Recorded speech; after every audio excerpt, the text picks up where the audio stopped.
Hey, good morning. All right, got a great verse. Great verse. All right, let's get right into it. Look, this one is Philippians 4, verse 18. I'll read it the way most of us will see it in our Bible, and then take every single word back to its origin using the lexicons and the Strongs, and we're going to get a lot more detail. Like I said, I think it was oversimplified, and also understand there's spiritual meaning there. It's within the pictographic language it was written in. He definitely preserved his word in multiple ways. Multiple ways. Does it mean what it says in the physical? Does it mean what it says in the spirit?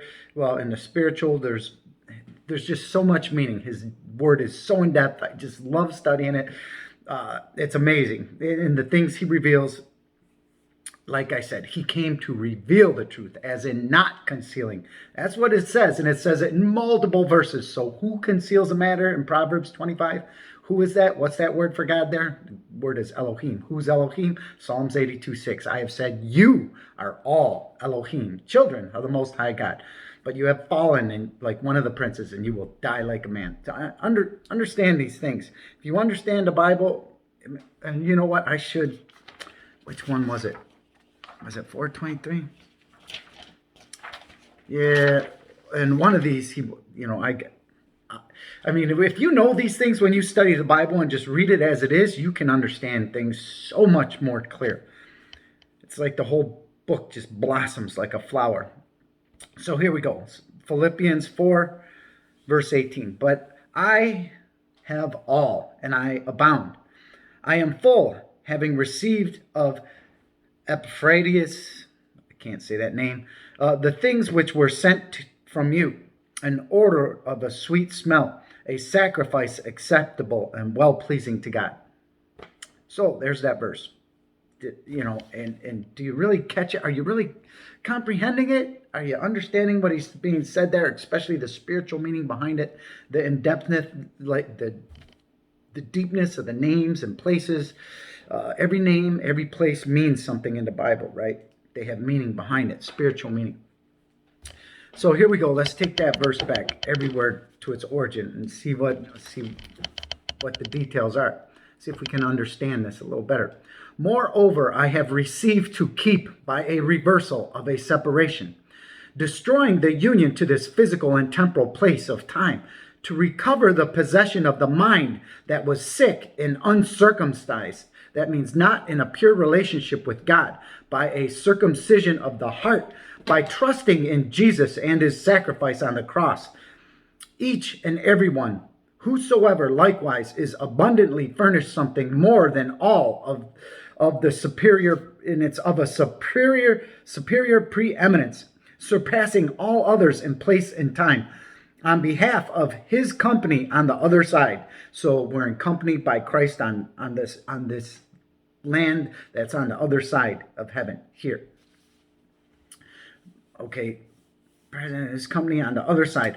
Liberally, I have been liberally supplied to make complete and rendered perfect to be carried through to the end, causing God's will to be obeyed as it should be by the gift of his Holy Spirit, right? It was given through Christ, okay, which is a far more superior thing here on the other side. We have been separated from this world. We're in it, but not of it, by the renewing of our spirit, because God is spirit and must be worshipped in spirit. And only Christ can break through that seal Satan has put over you by this flesh and reveal spiritual truth to you and renew your soul. You become from a condition of death and separation from God into a condition of life and acceptance, and grafted back into the main vine of that tree of life, God himself. And it's only done through Christ. Okay? Rendered perfect to be carried through to the end, causing God's will to be obeyed as it should be, and receive the fulfillment of God's promises that were preached, to fill a hollow vessel of a soul that is covered over to be replete. That means filled back up again, specifically to fulfill time, to receive into his family, to educate and bring up, to be made his own possession, to gather by giving him access to oneself, receiving what is given to gain back his own from the beyond. He's gaining back his own from the beyond,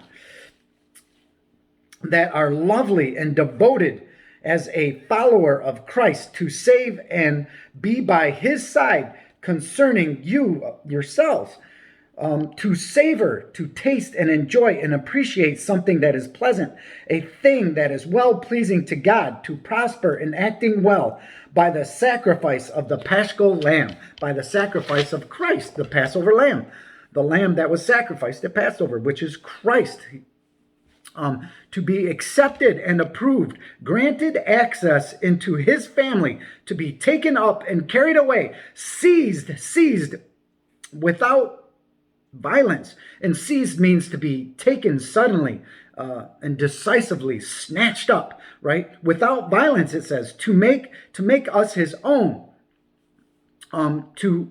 to claim his own by a procurement. That means by a purchase, because he paid the price for us. By a purchase, as in processing a payment. He paid the price for us. Fully agreeable and well-pleasing, well done, a god or goddess with a small g, likened unto the supreme God by the renewing of our soul, by the Holy Spirit. In all our inflections, straying from the straight and narrow way, we are supplied the definite article of his Holy Spirit.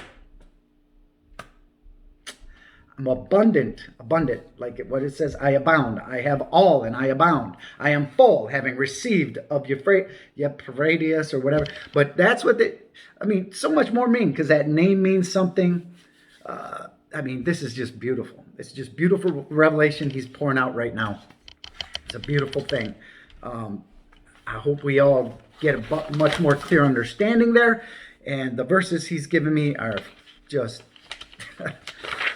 just amazing. Oh, there it is. Yeah. Oh man, there's just so much good stuff. All right. God bless you. Love and respect, everybody. I hope that touched someone. I hope got some clarification on some things there. We're covered over. It just says it repeatedly all through the Bible, Genesis to Revelation, over and over and over again. Wake up, people. Wake up. Well, we've been taught by being birthed into life, we were actually birthed into death. This body is not the image. And I understand what they're saying, because Christ came in the likeness of sinful flesh as a man. So they think, oh, we're created in the image of God. We are not. We are not. We are in direct contrast, because we're sinners. Not until we are born again of the Spirit are we likened back unto God by the rebirth of our soul through the gift of his Holy Spirit, only given through Christ. And that gift is the key. It's the only thing that can unlock and break through and open this door to our heart by the gift of his Holy Spirit. So now we can walk back through the door of eternity into heaven by being accompanied by Christ himself, by his Holy Spirit. It's just so beautiful. He loves us. He came to bring his people back home, his children that have all went astray, like sheep who have went astray, led to the slaughter. It's a beautiful thing. All right. God bless. Have a great day. Bye.